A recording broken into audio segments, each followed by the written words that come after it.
सो अभी एक बहुत छोटी सी पर बहुत इंपॉर्टेंट टॉपिक एक देख लेते हैं, टोटल एनर्जी एक्सपेंडिचर और उसका कंपोनेंट्स। ओके, पहले हम ये देख लेंगे कि टोटल एनर्जी एक्सपेंडिचर क्या होता है। ये TEE भी बोल सकते हैं हम। In exams usually like abbreviations आता है, like the question they can ask which are the components of TEE। So आपको पता होना चाहिए कि TEE क्या होता है, लाइक एक्सपेंशन क्या होता है, वो भी आपको पता होना चाहिए। So be very clear in that. TEE मतलब टोटल एनर्जी एक्सपेंडिचर, और इसको हम TDEE भी बोल सकते हैं।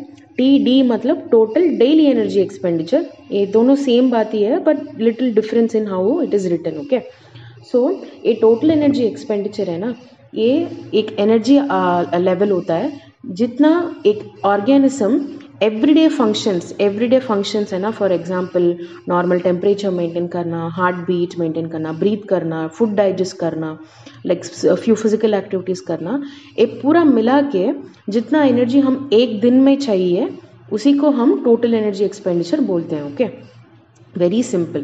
Total energy expenditure is the energy required by an organism on a daily basis so that they can maintain the normal functioning of the body. Okay, ये energy हमको कहाँ से मिलता है? It is you all of you already know, जो micronutrients है ना, for example carbohydrate, lipids, fats भी बोलते हैं हम उसको, एंड प्रोटीन्स से हमको जो एनर्जी मिलता है ना, वही एनर्जी को हम ये सारा लाइक थिंग्स करने के लिए हम यूज़ करते हैं। एक बात यहाँ पे देख लो, अल्कोहल से भी हमको एक्चुअली एनर्जी मिल जाता है, पर एक्चुअली वो मैक्रोन्यूट्रिएंट नहीं है, पर उससे हमको एनर्जी मिलता है। आपको पता है कि कार्बोहाइड्रेट से 4 किलो कैलोरी एनर्जी मिलता है 1 ग्राम से, लिपिड्स ऑफ फैट से 9 मिलता है, प्रोटीन से 4 मिलता है। किसी को पता है कि अल्कोहल से कितना मिलता है? Okay, I'll tell you. From alcohol we get 7 kilo calories. 7 kilo calories, 1 ml alcohol से हमको 7 किलो कैलोरीज मिल जाता है। ओके, रिमेंबर दिस पॉइंट, ये अभी तक नहीं आया है, एग्जाम में नहीं आया है कि energy expenditure of energy like what is the energy present in alcohol, ऐसा। So it can come, please remember it is 7 kilo calorie per ml। Okay, ये जो टोटल एनर्जी एक्सपेंडिचर है ना, TEE, इसमें 3 कॉम्पोनेंट्स है। वो 3 कॉम्पोनेंट्स क्या क्या है? BEE मतलब basal energy expenditure, next is diet induced thermogenesis, इसको हम थर्मिक इफेक्ट ऑफ फूड भी बोल सकते हैं, नेक्स्ट इज फिजिकल एक्टिविटी। हम एक एक टॉपिक लेके उसमें क्या क्या आता है वो देख लेते हैं। ओके, अभी so first is energy, basal energy expenditure, BEE, इसको हम BMR भी बोल सकते हैं, बेसल मेटाबॉलिक रेट। ओके, ये बेसल मेटाबॉलिक रेट है ना, ये एक दिन में सिर्फ बेसिक फंक्शंस मेंटेन करने के लिए, for example normal temperature maintain करने के लिए, हार्ट बीट मेंटेन करने के लिए, ब्रीथ करने के लिए, this are very basic functions, normal vital, ये पूरा वाइटल बॉडी फंक्शंस है, मतलब बहुत ही इंपॉर्टेंट बॉडी फंक्शंस है। ये मेंटेन करने के लिए हमको जितना एनर्जी चाहिए वही टोटल एनर्जी एक्सपेंडिचर है। इसमें फूड डाइजेशन के लिए हम जो एनर्जी यूज़ करते हैं ना, वो नहीं आता है इसमें। एंड ऑल्सो फिजिकल एक्टिविटी का भी लाइक एनर्जी ना हम यूज़ करते हैं ना, लाइक रन करने के लिए, वॉक करने के लिए, वो जो फिजिकल एक्टिविटी के लिए हमको एनर्जी यूज़ होता है वो इसमें नहीं आता है। Okay, only the basic vital functions करने के लिए हमको जितना एनर्जी चाहिए, this is the minimal energy. ये वर्ड भी याद रखो, ये मिनिमल एनर्जी है। इन केस ये सेम असर्शन एंड रीजन वाला क्वेश्चंस में आ सकता है कि BMR is the maximum energy करके they can put in the assertion, and the reason they can give something else. आपको ये पता होना चाहिए कि ये मिनिमल एनर्जी है, minimal energy for body function maintenance, vital body function maintenance. ये कितना होता है? TEE का 60 to 70%, यही लार्जेस्ट कॉम्पोनेंट है। ये जो 3 कॉम्पोनेंट्स है ना, BE like total energy expenditure में जो 3 कॉम्पोनेंट्स है, इसमें बहुत ही बड़ा वाला कॉम्पोनेंट है ये basal energy metabolism, basal energy expenditure. Okay, around 60 to 70%। ये इंडिविजुअल से इंडिविजुअल अलग हो सकता है। इसमें थोड़ा फैक्टर्स इसके like BMR is affected by a few factors. मैं बता देती हूँ कि कौन सा फैक्टर्स BMR को अफेक्ट कर देता है। सो सिंस ज़्यादा फैक्टर्स अफेक्ट करता है ना, इसीलिए फ्रॉम इंडिविजुअल टू इंडिविजुअल ये BMR या BEE थोड़ा अलग हो सकता है, पर इसका like usual percentage around 50 to 70, 60 to 70 इसके बीच में ही होता है। Okay, next is resting energy expenditure, actually ये बेसल एनर्जी एक्सपेंडिचर और रेस्टिंग एनर्जी एक्सपेंडिचर में ज़्यादा डिफरेंस नहीं होता है, पर since it can come again reason and assertion question, मैंने ये यहाँ पे डाला है. Okay, so this both BMR and RMR ये दोनों हम लैब स्टडी से ही हमको मिलता है. Okay, usually most of the times this are found out by using clinical studies. Clinical studies में ह्यूमन सब्जेक्ट्स इन्वॉल्व करके हम इसको फाइंड आउट करते हैं. तब हम बेसल एनर्जी मेटाबॉलिज्म स्टडी करते हैं ना, रिसर्च करते हैं ना, वो स्टडी कंडीशंस बहुत ही स्ट्रिक्ट होता है. फॉर एग्जाम्पल, इन केस मेरा BMR आज कल मेजर करना है, I am participating in a study, मेरा BMR has to be measured tomorrow. From today night itself I have to be in the lab में आज रात से I have to go to the lab. मुझे वहाँ पे सोना पड़ेगा. I have to sleep there at least for 8 hours. They will monitor me. उन लोग मॉनिटर करेंगे मुझे, मेरा स्लीप क्वालिटी कैसा था, did I sleep properly, all these things. Minimum 8 hours का स्लीप टाइम होना ही चाहिए. प्लस वो BMR मेजर करने से पहले at least somewhere between 12 to 18 hours मेरे को फास्टिंग में रहना चाहिए. मतलब मुझे कुछ नहीं खाना है. Okay, 12 to 18 hours, at least 12 to 18 hours मुझे कुछ नहीं खाना है before they measure my BMR. Okay, पर ये रेस्टिंग एनर्जी एक्सपेंडिचर REE, इसको हम REE भी बोल सकते हैं और RMR भी बोल सकते हैं. Very similar, the other one पहले हम पढ़ा था ना बेसल वाला, वही like it is very similar to that only. But ये मेजर करने का टाइम पे है ना, रेस्टिंग एनर्जी एक्सपेंडिचर मेजर करने का टाइम पे there is no much strict research conditions. You don't have to sleep. आपको उस लैब में जाके सोना नहीं पड़ेगा, ऐसा कुछ नहीं. And 3 to 4 hours of fasting आप रखोगे तो भी चलेगा. Okay, there is no need for 12 to 18 hour fasting. You just have to you can have a normal sleep. Usually आप जैसे सोते हो वैसे ही you can sleep in your house. You go to the lab in the morning or whenever this test is happening. So उस time at least 3 to 4 hours fasting, मतलब आपको कुछ नहीं खाना चाहिए, पर only 3 to 4 hours. Okay, since study conditions उतना strict नहीं होता है ना, इसीलिए RMR थोड़ा ज़्यादा हो सकता है compared to BMR. 3 to 10% BEE को कंपेयर करके ये बहुत थोड़ा सा ज़्यादा हो सकता है. ओके, ये दोनों सेम ही है. This is the minimum energy required only. ये दोनों मिनिमम एनर्जी ही है. ये नॉर्मल बॉडी फंक्शंस मेंटेन करने के लिए कितना एनर्जी हम यूज़ करते हैं वही है. बट सिंस स्टडी कंडीशंस में थोड़ा डिफरेंस है, सो बिकॉज ऑफ दैट ये थोड़ा अलग हो जाता है, नंबर्स थोड़ा अलग आता है. ओके, दूसरा कंपोनेंट देखते हैं हम. सॉरी, बिफोर दैट हम फैक्टर्स, जो फैक्टर्स BMR को अफेक्ट करता है ना, इसके बारे में एक क्वेश्चन आ चुका है पहले, एक PYQ आया है. सो एक पढ़ लेते हैं. Okay, so first is muscle mass. Muscle mass requires more energy. Fat mass, मतलब fat mass compare, adipocyte tissues है ना, एडिपो टिश्यूज, सो उसमें कंपेयर करने में मसल मास टू फंक्शन उसको ज़्यादा एनर्जी चाहिए होता है. Okay, so in case if you have more muscle mass, आपका BMR भी ज़्यादा होगा, क्योंकि मसल रन करने के लिए हमको एनर्जी ज़्यादा चाहिए. Okay, next is age. अभी like somebody, for example, if when you compare the BMR of a 20-year-old, एक 20-year-old का BMR और 40-year-old का BMR आप कंपेयर करोगे तो 20-year-old का BMR थोड़ा ज़्यादा होगा compare to the 40-year-old.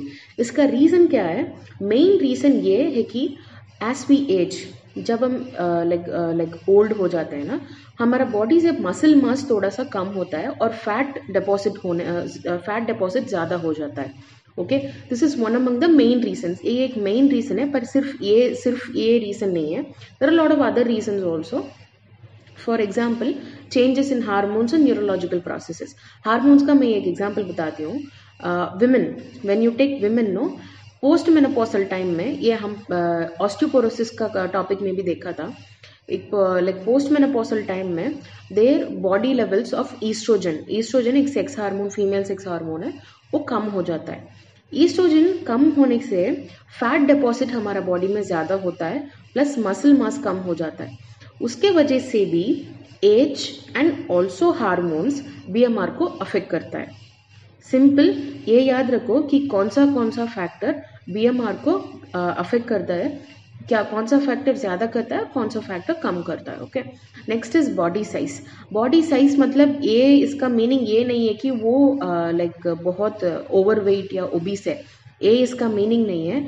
Body size मतलब फ्यू लोग हैं जिनका बॉडी साइज ही ज़्यादा है, they have big shoulders, they have big hips. Okay, ऐसा बॉडी साइज, ओवरवेट ओबीस वाला बॉडी साइज नहीं।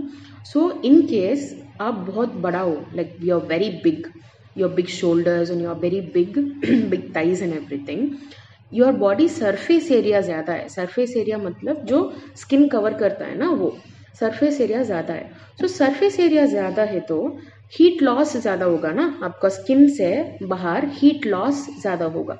so वो heat loss को manage करने के लिए आपका बॉडी एनर्जी यूज़ करना चाहिए, आपका बॉडी को एनर्जी यूज़ करके और हीट बनाना चाहिए ना, क्योंकि हीट लॉस हो रहा है, स्किन से हीट लॉस हो रहा है। सो उसको मैच करने के लिए मुझे हीट प्रोड्यूस करना है। हीट प्रोड्यूस करना है तो मेरे को मेटाबॉलिज्म बढ़ाना है, मेटाबॉलिज्म बढ़ गया तो बीएमआर भी बढ़ जाएगा। Very simple, there is a lot of link, just understand that.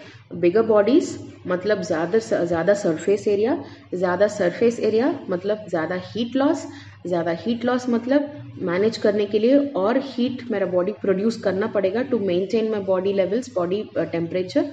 सो उसके लिए हमको एनर्जी चाहिए। Since energy increases, BMR also increases, इसलिए body size is like bigger bodies have larger BMRs. Next is gender. ये बहुत बहुत बहुत important topic है, easily it can come in assertion and reason question. Okay, so men usually have higher BMR than women. इसका मतलब क्या है, main का मेटाबॉलिज्म का रेट है ना, वो विमेन से कंपेयर करने में ज़्यादा है। एक क्यों है, very simple reason, women evolutionarily, if you speak evolution base आप बात करेंगे तो विमेन का ये टेंडेंसी है कि ज़्यादा स्टोर्ड फैट करना। Okay, so this is the reason कि मेन का बॉडी में मसल मास ज़्यादा है और विमेन का बॉडी में फैट मास से ज़्यादा है। Okay, but women, even though हम ज़्यादा fat store, even though we store a lot of fat, हमारा levels of heart disease is less compare to men. Men का बॉडी में एक्चुअली फैट का लेवल्स कम है, एवोल्यूशनरीली मेन का body में फैट का लेवल कम है, पर women have lesser heart attack rate. Heart attack का रेट है ना, कार्डियोवास्कुलर डिजीज का जो रेट्स है वो विमेन में कम है। ये क्यों है, बिकॉज ईस्ट्रोजन है ना, फीमेल सेक्स हार्मोन, ये एक प्रोटेक्टिव इफेक्ट करता है from a body to prevent us from cardiovascular disease. Cardiovascular disease को हमको कार्डियोवास्कुलर डिजीज से हमको बचता है ये oestrogen hormone. Okay, this is very important thing, important concept to understand. Again, research, assertion and reason wala questions very easily can come. I'll give you an example. In assertion, it can come like this: men have faster metabolism than women. In reason, they would give men evolutionarily tend to store more fat. इसमें assertion तो सही है पर reason गलत है, because evolutionarily women को ये tendency है कि ज़्यादा फैट स्टोर करना। Okay, be very clear, if you want please rewind the voice and listen, you have to understand किसका बॉडी में मसल मास ज़्यादा है, किसका बॉडी में फैट मास ज़्यादा है, पर cardiovascular disease risk it is different for both, वो क्यों है वो भी आपको पता होना चाहिए। Next is genetics. जेनेटिक्स की वजह से भी ये बीएमआर डिफरेंट हो सकता है। ओके, जेनेटिक्स की वजह से मतलब आपने देखा होगा कुछ फैमिलीज है, वो जितना भी उन लोग आएंगे ना, उनको they will never become fat, वो ओबीस नहीं होंगे, ओवरवेट नहीं होंगे, always they will be lean, tall and everything. This is because उनका जेनेटिक्स अच्छा है। Okay, they have good genes, they have उनका फोर फादर्स एंड उनका अर्लियर पीपल, उनका health was good and they because of that उनको भी वही gene मिल गया, so they have faster BMR. Okay, next is physical activity. अब ज़्यादा, इट इज़ वेरी ईजी, ये तो आपको ही पता है, एक्सरसाइज आप ज़्यादा करोगे तो फैट कम होगा बॉडी में, fat it will get burn हो जाएगा, कैलोरी ज़्यादा बर्न हो जाएगा, एंड ऑल्सो आपका मसल मास ज़्यादा होगा। इन केस मसल मास ज़्यादा होगा तो बीएमआर ज़्यादा ही होगा ना, so this is the reason why physical activity भी BMR को अफेक्ट करता है. Okay, next is hormonal factors. Hormonal factors में आपको मैं ऑलरेडी बता चुकी हूँ ईस्ट्रोजन के बारे में. अभी और एक हार्मोन के बारे में देखते हैं, thyroid hormone. Okay, thyroid gland का पिक्चर मैंने I actually forgot to add in this. I add it is located in the neck region. Okay, ये थायराइड ग्लैंड है ना, ये नेक रीजन में होता है. ये थायराइड ग्लैंड का मोस्ट इम्पॉर्टेंट फंक्शन है ना, वो बॉडी का मेटाबॉलिज्म का रेट मेंटेन करना. ओके, सो इन केस ये थायराइड हार्मोन है ना, थायराइड ग्लैंड वो अच्छे से फंक्शन नहीं हो रहा है, इसको आयोडीन लाइक आयोडीन का जरूरत होती है for this thyroid gland to function. Iodine एक मिनरल है. ओके, सो इन केस आपका बॉडी में ये थायराइड ग्लैंड अच्छे से फंक्शन नहीं हो रहा है, फॉर एग्जाम्पल थोड़ा कम हो रहा है. ओके, फंक्शनिंग थोड़ा कम हो रहा है तो आपका मेटाबॉलिक रेट कम हो जाएगा, मतलब आपका BMR कम हो जाएगा. इनकेस आपका BMR कम हो रहा है एंड ऑल्सो ये other symptoms if you see of hypothyroidism, आपको बहुत टायर्ड लगेगा, ब्रेथलेस होगा, वेट गेन करोगे एंड ऑल्सो आपको इंटरेस्ट ही नहीं होगा, कुछ करने का इंटरेस्ट ही नहीं होगा. That is hypothyroidism. Next is hyperthyroidism. Hyperthyroidism में आपको BMR ज़्यादा हो जाएगा, मेटाबॉलिक रेट ज़्यादा हो जाएगा. एक्चुअली हाइपोथायरॉयडिज्म उतना कॉमन नहीं है. ओके, हाइपोथायरॉयडिज्म बहुत कॉमन है. जो लोग like whenever you hear no मुझे थायराइड का प्रॉब्लम है, usually it means hypothyroidism only. Hyperthyroidism is quite rare. Okay, ये hyperthyroidism usually cancer of thyroid gland या मेडिकेशंस की वजह से हो सकता है. हाइपरथायरॉयडिज्म में आपका BMR बढ़ जाता है. ओके, उन लोग बहुत एक्टिव रहते हैं, पर it is very what to say, it is not a good kind of active. उनका आई बॉल्स बाहर आ जाता है, थोड़ा सा बाहर आ जाता है, लगता है कि उन लोग कुछ व्हाट टू से, they look very little kind of scary. Okay, next is environmental factors. Environmental factors मतलब क्लाइमेट जितना हॉट है या जितना कोल्ड है. इन केस कि जितना ज़्यादा हॉट है, फॉर एग्जाम्पल यहाँ का, फॉर एग्जाम्पल चेन्नई का क्लाइमेट ले लेते हैं, बहुत हॉट है. ओके, सो ये हीट, बाहर जो हीट है ना, वो मेरा बॉडी को भी अफेक्ट करता है. ओके, बट ह्यूमन बॉडी का एक टेम्परेचर है, specific temperature, normal temperature maintain करना, it is very important. So to maintain this body temperature, normal body temperature, I have to use energy. Let it be outside, it is heat or cold, जो भी हो सकता है. It can be hot also, it can be cold also. But मुझे maintain करना है ना मेरा body temperature को, वो यूज लाइक वो मेंटेन करने के लिए मुझे एनर्जी की ज़रूरत होती है, एनर्जी की ज़रूरत होती है. इसीलिए इफ़ इन केस एनवायरनमेंट तो ज़्यादा हीट है या ज़्यादा कोल्ड है, मुझे मेरा BMR बढ़ जाएगा. Okay, it is not just during cold, it is also during hot conditions. Next is drugs या medications भी बोल सकते हैं हम. So caffeine और nicotine है ना, ये दोनों BMR को ज़्यादा करता है. And also okay, we'll see first about caffeine. Caffeine को हम एक ergogenic aid भी बोल सकते हैं. Ergogenic aid मतलब जो compounds या जो nutrients है ना, वो sports performance, for example javelin throw या और can relay, you can say running, anything, वो एथलेटिक परफॉर्मेंस को ज़्यादा करता है, उसे स्पोर्ट परफॉर्मेंस को ज़्यादा करता है ना, वो वाला कंपाउंड्स या न्यूट्रिएंट्स को हम एर्गोजेनिक एड्स बोलते हैं. मैं स्पेलिंग लिखती हूँ बाद में. एर्गोजेनिक एड्स मतलब जो न्यूट्रिएंट्स या कंपोनेंट्स स्पोर्ट्स परफॉर्मेंस को ज़्यादा करता है. ओके, वो ergogenic, these are called ergogenic aids. So ergogenic aids में बहुत सारा लाइक वेराइटीज़ है. कैफीन है, क्रिएटिनिन है, BCCA है, सो लॉट ऑफ देयर. सो और एक अलग छोटी सी अलग से वीडियो बनाती हूँ मैं एर्गोजेनिक एड्स का. सो ये कैफीन और निकोटिन है ना, ये BMR को ज़्यादा करता है. दिस इज़ द रीज़न जो लोग जिम जाते हैं ना, वो एक कप ऑफ डार्क कॉफ़ी लेके then they go. Okay, black coffee लेके then they go for the gym, so that उनका मेटाबॉलिज्म ज़्यादा हो जाए in gym. Okay, exact opposite of this, जो लोग एंटी डिप्रेसेंट्स या स्टेरॉइड्स लेते हैं ना, उनका बॉडी वेट ज़्यादा हो जाता है. ओके, ये मैटर नहीं करता है कि वो क्या खाते हैं क्या नहीं खाते हैं. Whenever they take antidepressants और स्टेरॉइड्स, उनका वेट बढ़ जाता है, बिकॉज वो BMR को कम कर देता है. Okay, next is diet. अब हम क्या खाते हैं ना, उसके वजह से भी हमका BMR डिफरेंस हो सकता है.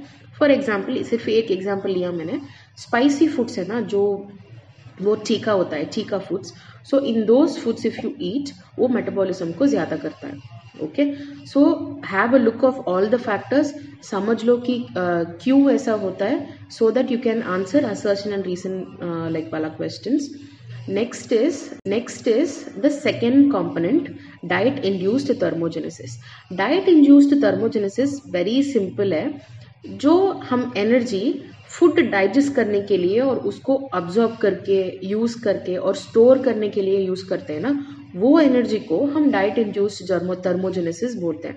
वेरी सिंपल, जो एनर्जी हम एक फूड को डाइजेस्ट करने के लिए, अब्सॉर्ब करने के लिए, स्टोर करने के लिए, उसको यूज करने के लिए, कुछ मेटाबॉलिज्म में उसको यूज करने के लिए हम जितना एनर्जी यूज करते हैं ना, वो एनर्जी को हम डाइट इंड्यूस्ड थर्मोजेनेसिस बोलते हैं. इसको हम थर्मिक इफेक्ट ऑफ फूड या थर्मिक इफेक्ट ऑफ मील्स भी बोल सकते हैं. ओके, हम लोगों ने देखा था कि बेसल एनर्जी एक्सपेंडिचर 60 to 70% होता है, करेक्ट. जैसे ही डाइट इंड्यूस्ड थर्मोजेनेसिस 5 to 15% होता है of TEE, total energy expenditure में 5 to 15% डाइट इंड्यूस्ड थर्मोजेनेसिस हो सकता है. Okay, most important thing in diet induced thermogenesis यही है. डिफरेंट मैक्रोन्यूट्रिएंट्स को different like diet induced thermogenesis का परसेंटेज हो सकता है, एंड आपको पता होना चाहिए एग्जैक्टली जितना होता है ये परसेंटेज आपको पता होना ही चाहिए. This can definitely come in exam. Okay, for lipids, no, DIT, diet induced thermogenesis, is 0 to 3%. Okay, for carbohydrates it is 5 to 10%. For proteins it is 20 to 30%. ये कंपेयर करके देख लो, सबसे ज्यादा डाइट इंड्यूस्ड थर्मोजेनेसिस प्रोटीन्स को है. Okay, will see ये क्यों proteins को ज्यादा है हम देखेंगे, और अल्कोहल को 10 to 30% है डाइट इंड्यूस्ड थर्मोजेनेसिस. ये प्लीज मेमोराइज कर लो, we don't have any other choice, definitely ये आने का चांसेस है. Okay, next is third component, physical activity. Okay, physical activity हमको नाम से ही पता चल रहा है कि कुछ एक्टिविटी, एक्सरसाइज, कुछ एक्टिविटी लाइक वॉक करना, रन करना और जंप करना, जिम जाना, ऐसा एक्टिविटीज के लिए हमको जितना एनर्जी चाहिए होता है ना, वही फिजिकल एक्टिविटी है, PA हम बोल सकते हैं. ओके, इसमें बिटवीन इंडिविजुअल डिफरेंस हो सकता है, ज़्यादा differences, because may be today मैं आज जिम जा रही हूँ पर कल नहीं जा रही हूँ, तो आज मेरा फिजिकल एक्टिविटी में जितना मैंने एनर्जी यूज़ किया वो ज़्यादा होगा, कल उतना नहीं होगा बिकॉज मैं जिम नहीं जा रही हूँ. Okay, so in the same individual, same वही इंडिविजुअल में भी in different days physical activity अलग हो सकता है, बिटवीन टू इंडिविजुअल्स में भी फिजिकल एक्टिविटी अलग हो सकता है. Okay, so in active individuals, जो लोग ज़्यादा like what to say gym जाते हैं या normally they go for run और जॉग, ऐसा एक्टिव लोग हैं ना, उनका physical activity even basal energy expenditure से भी ज़्यादा हो सकता है. Okay, in case if they are extremely active. If in sedentary individual मतलब जो लोग कुछ नहीं करते हैं. Okay, so in those people basal energy like expenditure when compared to that physical activity can be just half of it. Okay, so इसमें ज़्यादा differences है, इसलिए मैंने यहाँ पे परसेंटेज नहीं डाली फिजिकल एक्टिविटी का, बिकॉज इसमें ज़्यादा डिफरेंसेस आ सकता है. It depends on how much the person does work. Okay, now you have to understand this one, very important but very new like concept. Okay, it is called NEAT, NEAT, non exercise activity thermogenesis. पहले क्या था, in total energy expenditure सिर्फ 3 components था. One is basal energy expenditure, second is thermic effect of food या diet induced thermogenesis, और तीसरा वाला है फिजिकल एक्टिविटी. अभी this is a recent research जो वहाँ से मैंने ये स्टडी की थी. फिजिकल एक्टिविटी को हम 2 तरीके से अभी डिवाइड कर रहे हैं. It was not there before, पहले नहीं था ये क्लासिफिकेशन, अभी डिवाइड कर रहे हैं. It is divided into 2. एक है फिजिकल एक्सरसाइज जो हम पर्पसफुली करते हैं, like we do it specifically. Gym जाना, ऐसा मैं सोच के मुझे बॉडी का वेट कम करना है और I want to be healthy, ऐसा सोच के हम स्पेसिफिकली टाइम निकाल के करते हैं ना, उसको हम एक्सरसाइज बोलते हैं. पर ये नीट है ना, नॉन एक्सरसाइज एक्टिविटी थर्मोजेनेसिस, ये नॉर्मल एक्टिविटीज में हम एनर्जी यूज करते हैं ना, उसको हम नीट बोलते हैं. फॉर एग्जाम्पल, ये energy which is expanded, which is that is which is spent in maintaining and changing posture. Okay, posture को मेंटेन करना या चेंज करने के लिए हम जो एनर्जी यूज करते हैं ना उसी को हम नीट कहते हैं. ओके, प्लीज ये बहुत न्यू टॉपिक है. NEAT is an very new concept also. पहले सिर्फ फिजिकल एक्टिविटी था, अभी वो जो दो तरीके से डिवाइड हो गया है, एक्सरसाइज एंड नीट की लाइक डिवाइड हो गया है. सो प्लीज अंडरस्टैंड दैट ये सिर्फ energy which is needed to do physical activity but which is not purposefully done physical activity. It is the energy needed to maintain and change posture. Laying, standing, walking, stair climbing, जो भी हो सकता है. and also normal muscle contraction. For example मुझे एक cup लेना है तो मैं मसल फ्लेक्स करके ले लूंगी ना वो कप को. सो उसको भी मुझे एनर्जी चाहिए, वो एक्टिविटी करने के लिए भी मुझे एनर्जी चाहिए. वो एनर्जी नीड की like it will come under NEAT. Okay, don't get confused. Total energy expenditure actually उसमें 3 कंपोनेंट्स है. Basal energy expenditure, diet induced thermogenesis, तीसरा वाला है फिजिकल एक्टिविटी. पर अभी वो फिजिकल एक्टिविटी है ना वो 2 तरीके से डिवाइड हो गया है. एक है एक्सरसाइज, पर्पसफुली जो एक्सरसाइज हम करते हैं वो वाला. Next is NEAT, non exercise activity thermogenesis, जो एक्टिविटीज हम एवरीडे एक्टिविटीज के लिए जो एनर्जी स्पेंड करते हैं ना वो. Okay, next we will see a question. Next assertion and reason वाला क्वेश्चन. ये असर्शन में लिखा है कि high protein diets are favoured for weight management. मतलब जो डाइट्स में हाई प्रोटीन का कंटेंट ज़्यादा है वो डाइट्स वेट मैनेज करने के लिए, वजन मैनेज करने के लिए रेकमेंडेड होती है. ओके, उसका रीज़न ये बताया कि हाई प्रोटीन डाइट को हाई थर्मोजेनेसिस है एंड इट ऑल्सो, और एक रीज़न ये है कि वो फूड इनटेक को रिड्यूस करता है बिकॉज उसमें इंक्रीज्ड सेटाइटी है. सेटाइटी है मतलब like my stomach is full kind of feeling. मैं अभी हैप्पी हूँ, my stomach is full kind of feeling. सेटाइटी बोलते हैं हम. फुलनेस भी बोल सकते हैं, फुलनेस, डाइट फुलनेस भी बोल सकते हैं. सो इसका आंसर क्या होगा? मुझे तो लग रहा है कि असर्शन सही है. Like high protein diet, usually हम weight loss diet high protein diets ही होता है. पर ये रीज़न मुझे लग रहा है, मुझे पता है कि ये हायर थर्मोजेनेसिस को लीड करता ही है. Because we in saw diet induce thermogenesis में हम लोगों ने देखा था कि सारा मैक्रोन्यूट्रिएंट से प्रोटीन का ही DIT ज़्यादा है, 20 to 30% है प्रोटीन का. Okay, so we'll see what is the answer. So yeah, it is correct. Assertion and reason both are true and reason explains assertion. Okay, so why? But we should know why, no? See here, DIT, that is diet induced thermogenesis, body temperature को भी बढ़ा देता है, plus satiety feeling को ही बढ़ा देता है. Since DIT, protein का DIT ज़्यादा है ना, इसीलिए बॉडी टेम्परेचर बढ़ाने का और सटाइटी फीलिंग ज़्यादा करने का protein, high protein diet help करता है. When your body temperature increases और satiety feeling भी ज़्यादा हो तो अब easily weight loss कर सकोगे ना. बिकॉज बॉडी टेम्परेचर मेंटेन करने के लिए मुझे एनर्जी चाहिए, मुझे एनर्जी स्पेंड करना चाहिए. So I will lose weight because I am wasting, like I am not wasting, I am using energy. Next satiety feeling ज़्यादा है, मतलब मुझे फुलनेस की फीलिंग ईजी आ जा रहा है. सो मैं थोड़ा फूड कम खाऊंगी ना, मैं फूड थोड़ा कम खाऊंगी तो वेट ईजिली मैनेज हो जाएगा. That is what written here. High protein diets are favoured for weight maintenance. Also weight lose करने के बाद वो मेंटेन करने के लिए भी ये हेल्प करता है. वेट सिर्फ वेट लॉस के लिए नहीं, वेट मेंटेनेंस के लिए भी. In also by favouring, how, कैसे? by favoring maintenance and regain of fat free mass. Fat free mass regain करने के लिए, फैट फ्री मास मतलब मसल मास रीगेन करने के लिए वो हेल्प करता है. And also it the same point through a higher thermogenesis and also through increased satiety.